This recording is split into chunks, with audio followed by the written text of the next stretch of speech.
E lá no Brasil, quando você estava crescendo, o que era o sonho? Olha, Era sempre assim, você é advogado não. ou você é jogador de futebol? Como toda criança brasileira, né, a gente tem o sonho de ser jogador de futebol, mas rapidamente eu percebi que aquilo não era para mim, que meu lugar era na arquibancada. Uhum. Meu pai é médico, então me inspirava muito a postura do meu pai, e eu percebi que as pessoas respeitavam muito ele, porque ele é um médico muito comprometido, uma pessoa muito dedicada. Uhum. E eu tenho a felicidade de ter o mesmo nome do meu pai e ter meu pai como meu melhor amigo. Isso me inspirou muito. Então eu queria fazer medicina. Só que uma semana antes de fechar as inscrições para o vestibular, eu resolvi me inscrever no curso de Direito. Fiz inscrições em algumas faculdades para Medicina, outras para Direito. Uhum. E o ponto nerval, meu pai um dia me perguntou, como você se imagina trabalhando? E aí eu pensei, eu falei, eu me imagino de terno. Eu não falei, me imagino de branco, né, que é como o médico trabalha no Brasil. E eu passei na universidade, no curso de Direito, e quando eu passei, comecei, e te falo que eu sou um profissional completamente apaixonado pela minha área, porque o direito me dá a oportunidade de adquirir experiências e ter vivências, não com situações que eu vivi, mas com situações que eu sou confrontado no dia a dia. Então, é um curso que, se eu pudesse voltar atrás, eu te falo que eu nem tentaria medicina, faria só direito. Então, o meu sonho era ser médico. Uhum. Uma semana antes da inscrição, eu resolvi fazer direito, mas me sinto completamente realizado. E quando você começou a fazer lá no Brasil, você já meio que escolhe para onde você vai ou você Não. faz só uma... Não, o curso de Direito ele forma um generalista. Eu já tive ideia de ser criminalista, a gente estava conversando aqui antes. Depois pensei em ser juiz. Também não é algo que eu sequer fiz concurso para juiz no Brasil. E um detalhe que, para mim, foi fundamental, que eu sempre percebi que eu queria, de alguma maneira, ajudar as pessoas. E do meio para o fim do curso, eu identifiquei que eu queria trabalhar principalmente na parte que fazia conexões e viabilizasse negócios para pessoas. Mas não como o advogado que vai ganhar uma batalha num tribunal, mas o advogado que vai criar soluções para viabilizar negócios. Então, no Brasil, eu resolvi me especializar na parte de direito empresarial e, por consequência, na parte tributária. Eu tenho uma história interessante, porque no meu último ano de curso eu já resolvi fazer uma pós-graduação antes de ser formado. Então, eu me graduei em um dia e me pós-graduei no dia seguinte. Olha só. Eu precisava de ter o diploma para conseguir obter o certificado de pós-graduação. E logo depois entrei no mestrado, me tornei professor universitário, que é uma parte da minha trajetória assim, que eu sou apaixonado, porque eu gosto muito das conexões e da troca que existe, principalmente na época de sala de aula, porque a gente acha que o professor só ensina, mas o professor aprende muito. E a partir daí o escritório passou a ter uma procura muito grande. Felizmente a gente é muito bem posicionado no Brasil, tanto lá quanto aqui, e nós temos também uma operação em Portugal, que é um sócio que conduz, e me sinto completamente realizado, porque... E você conseguiu, assim que você fez, aí você abriu você se formou, né? E abriu o seu primeiro escritório ou você foi trabalhar embaixo de alguém assim depois? Não, eu sempre trabalhei no meu escritório. Durante o curso eu trabalhava em uma construtora. Sim. E essa construtora, os donos, hoje são meus amigos, na época eram meus patrões, e a gente começou a ter uma relação profissional muito boa. E eles me procuraram um dia e falaram, monta o seu escritório que nós seremos o seu primeiro cliente. E eles foram meus primeiros clientes, são os meus primeiros clientes e são meus clientes até hoje. 21 anos depois, meu escritório fez 21 anos, dia 1º de março, 8 dias atrás. Enfim, são amigos, e um deles foi até interessante, que eles são engenheiros. Depois de algum tempo, resolveu fazer direito, e quando ele estava se formando no 10º período, o meu primeiro patrão foi meu aluno. Uau, então foi uma história bem legal, que eu ficava até sem graça de cobrar as coisas, porque tem uma relação de respeito muito grande, mas foi bem legal essa história. Imagina o cara é formado em engenharia e depois se formou em advocacia. Exatamente. Massa. Muito legal, muito legal. E aí você fez e você só mexia com parte de business, né? Exato. No Brasil. No Brasil. E o que isso...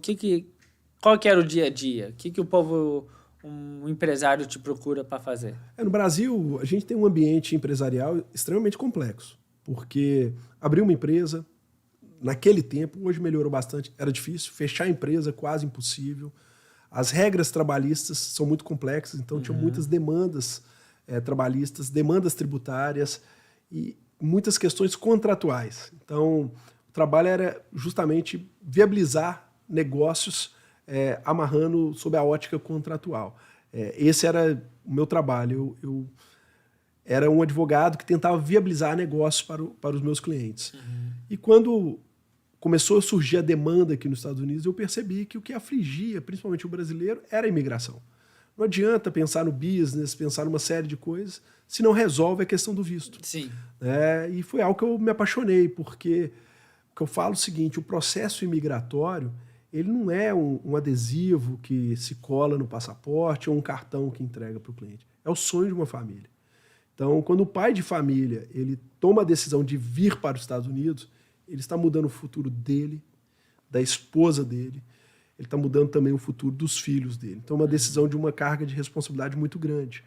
E, naturalmente, como imigrante que viveu isso, eu tenho a oportunidade de solidarizar e dividir as experiências que eu tive, não só profissionalmente, mas também pessoalmente. Então, me identifiquei muito com essa área.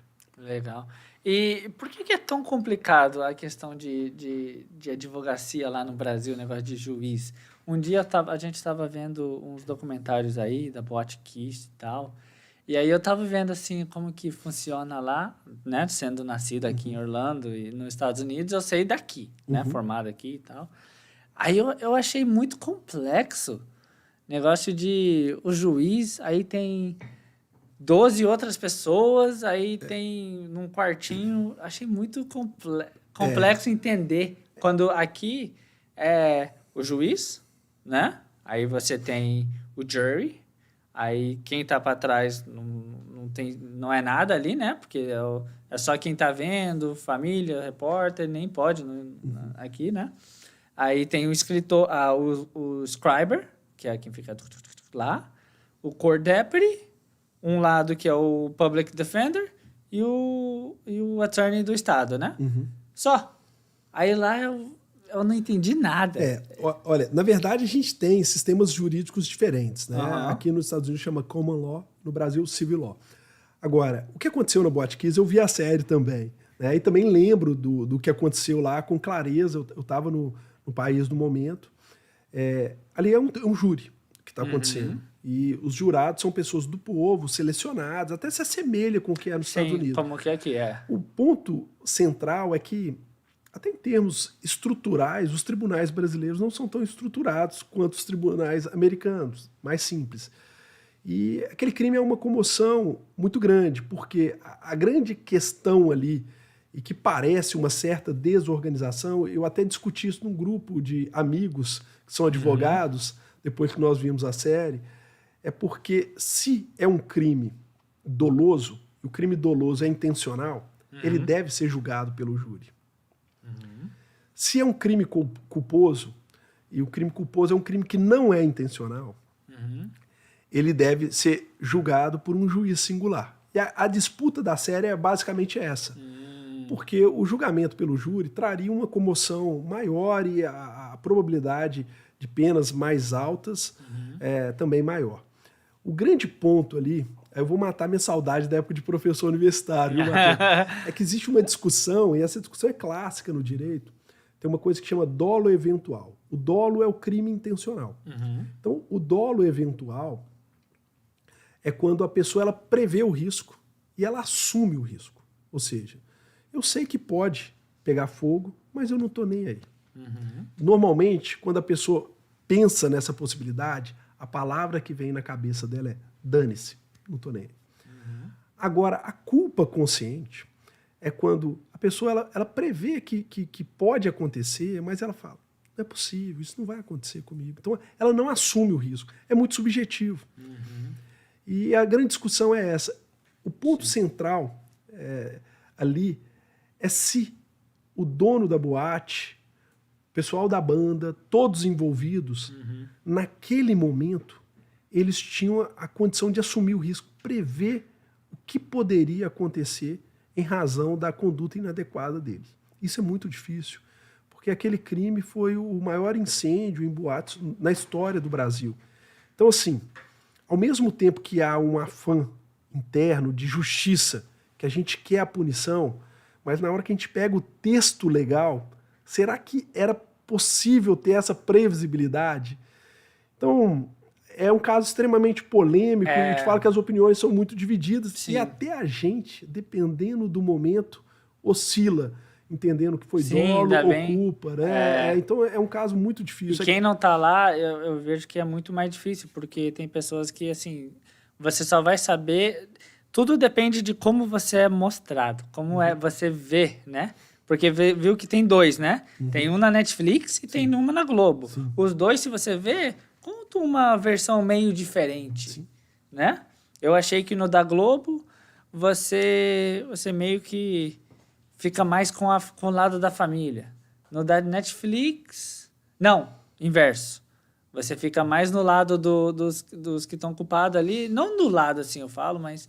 Tipo assim, você vê ele chorando, aí quem é humano simpatiza. Aí no Netflix, não, você vê as coisas queimando e tal.